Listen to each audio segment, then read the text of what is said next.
The rain had started hours ago, the kind of slow, steady drizzle that turned the city into a blur of lights and reflections.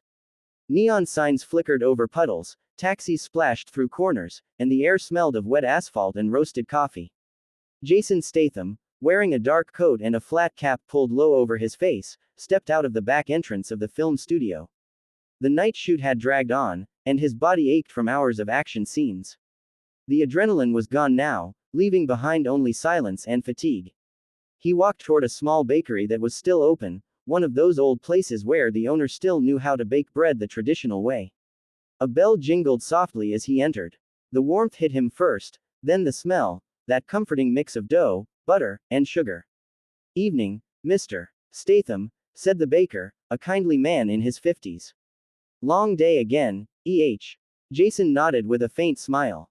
"You could say that. Just a loaf of rye bread and a cup of black coffee." He sat by the window, watching raindrops slide down the glass. Outside, people hurried past with umbrellas, their faces hidden in shadows. Jason sipped his coffee slowly, lost in thought. Despite all the fame, the luxury, the action, nights like these reminded him of when he was nobody. When he used to stand outside bakeries like this one, hungry and cold, counting coins in his pocket. Half an hour later, the bakery was empty. Jason folded the napkin around the leftover half of his bread. He stood to leave, when a faint, trembling voice stopped him. "Sir, can I have the leftover bread?" The words were so soft they almost got lost in the sound of the rain. Jason turned slowly toward the door, and what he saw froze him in place. There, standing just inside the doorway, was a little girl. She couldn't have been older than 7. Her small frame was shaking from the cold, her hair was drenched and sticking to her face. She wore an oversized hoodie and no shoes, her bare feet pressed against the wet tile floor. She looked at him with wide, innocent eyes that carried both fear and hope. "Not begging, just asking." Jason blinked, unsure if he'd heard right. "You mean, this?" He lifted the napkin slightly. The girl nodded shyly. "Please, sir. I'm really hungry. I won't take much." The bakery owner came out from behind the counter, startled. "Oh dear, poor thing. Child, where's your mother? Your father?" The girl shook her head, tears welling up in her eyes. "I don't have anyone." Jason felt his stomach tighten. The rain outside grew heavier, hammering against the windows. He looked at the bread in his hand, something so small, so ordinary, and yet it suddenly felt like the most important thing in the world. "Here," he said quietly, kneeling down and offering the bread. "Take it, sweetheart." Her tiny fingers reached out, hesitant at first, then clutched the bread as if it were treasure. She took a bite, slowly, carefully, as if afraid someone might take it away. Jason watched in silence. He could have walked away right then. It would have been the easy thing to do. But as the girl turned toward the door again, her small figure silhouetted against the rain, something inside him refused to let her vanish into the night. "Wait," Jason said firmly, standing up. "Where are you going?" She froze, not turning around. "Nowhere. I don't have anywhere to go." And that was the moment the movie star stopped being an actor, and became a man with a choice. Jason slowly approached her, careful not to startle her. The bakery lights flickered behind him, casting a soft golden glow on her pale face. "Hey," he said gently. "You shouldn't be out here in the rain. You'll get sick." The girl hugged the bread to her chest, looking down. "I'm okay. I always get better after sleeping." Jason crouched down so their eyes were level. "What's your name?" "Lila," she whispered. "That's a beautiful name, Lila." "I'm Jason." "I know," she said quietly. "You're the man from the movies. My dad used to watch you fight the bad guys." Jason's heart clenched. "Used to. Where are your parents now?" he asked, his voice soft but steady. Lila hesitated, then said in a whisper that nearly broke him, "They don't wake up anymore." Jason felt a cold shiver run down his spine. He wanted to say something, anything, but words failed. He took a deep breath, forcing his voice to stay calm. "How long have you been out here?" "Since last week," she said. "After the fire. The fireman said everyone was gone, but I wasn't home that night. I was at the park." She looked away, trying to stay strong, but a tear slipped down her cheek. Jason reached out, gently wiping it away with his thumb. "No one should go through that, Lila. Not ever," he said. The bakery owner, still standing nearby, sighed sadly. "Poor thing. There's a shelter a few blocks down the road, maybe." Jason raised his hand slightly. It's all right. I'll take care of it. He looked at Lila again, his voice steady and reassuring. Come on. You can't stay out here. Let's get you warm. Lila hesitated. You're not gonna send me away, are you? Jason shook his head. Not tonight. He took off his coat and wrapped it around her shoulders. It hung down almost to her ankles. She looked up at him, half surprised, half relieved. For the first time in a long time, she felt safe. As they stepped outside, the rain softened to a drizzle. Jason held his umbrella over her, guiding her carefully to his car. The headlights cut through the mist as the doors shut. Lila leaned against the seat, clutching the bread like a memory. Jason started the engine, glancing at her in the rearview mirror.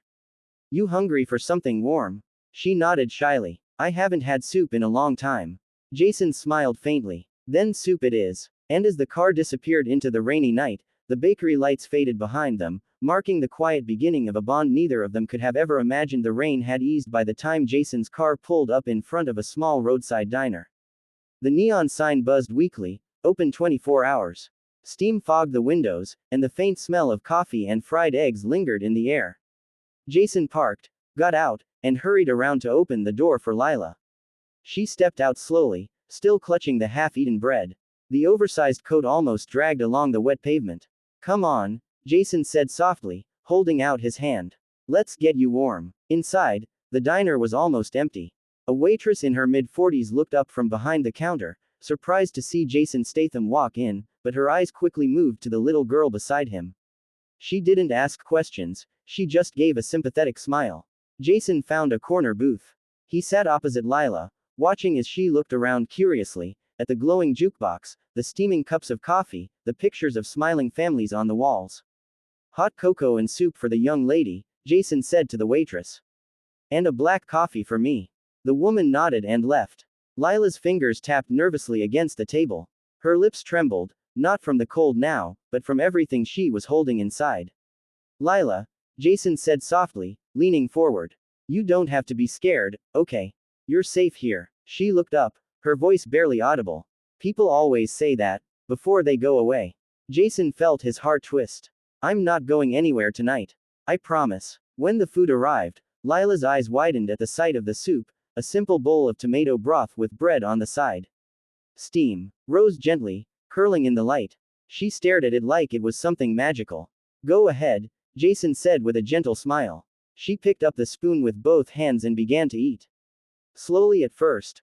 Cautious, then faster, as warmth filled her chest. Tears ran down her cheeks, but she smiled through them. Jason watched in silence. His mind drifted to his own childhood in Shirebrook, the long nights when he'd gone to bed hungry, when dreams were easier than waking. He'd clawed his way out of that life, but he had never forgotten it. After a while, Lila leaned back, full and sleepy. Her eyes began to droop.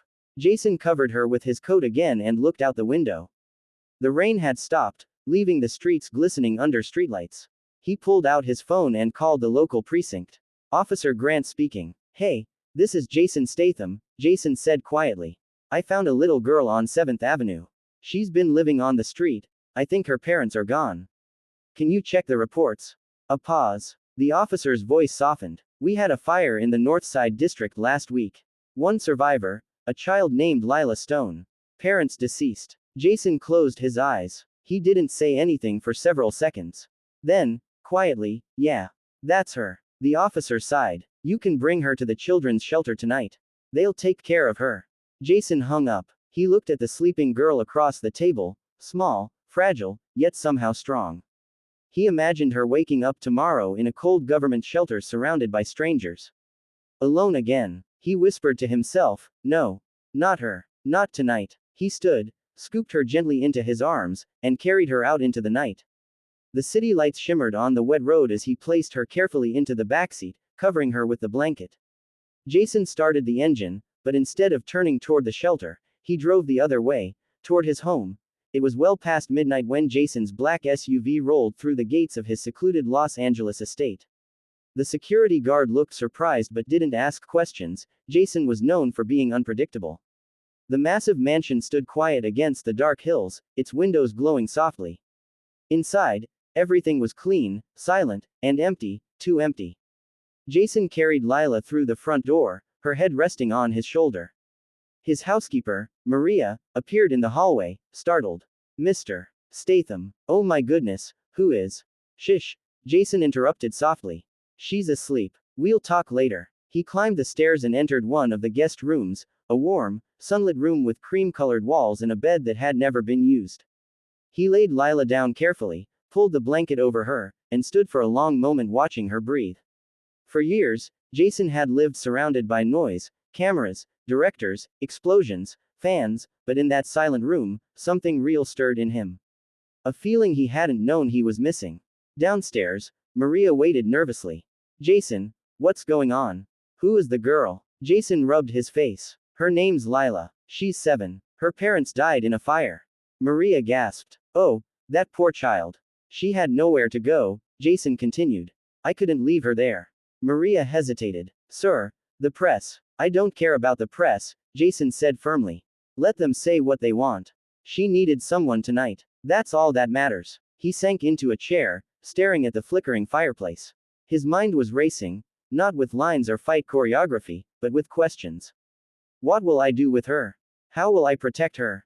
Then he looked up at the photo on the mantel, himself at 12 years old, standing beside his father in front of their old market stall in England. He remembered his father's words. Son, never forget where you came from. And never walk away when you can help. Jason exhaled deeply. Yeah, Dad, he whispered. I remember. He rose, went back upstairs, and quietly peeked into the guest room. Lila was asleep, clutching his coat like a teddy bear. He smiled faintly. You're safe now, kid. He turned off the light, leaving only the moonlight streaming across the floor. And for the first time in years, Jason Statham, the unstoppable action hero, felt peace. Outside, the city was quiet. Inside, something new had begun, something fragile, beautiful, and real.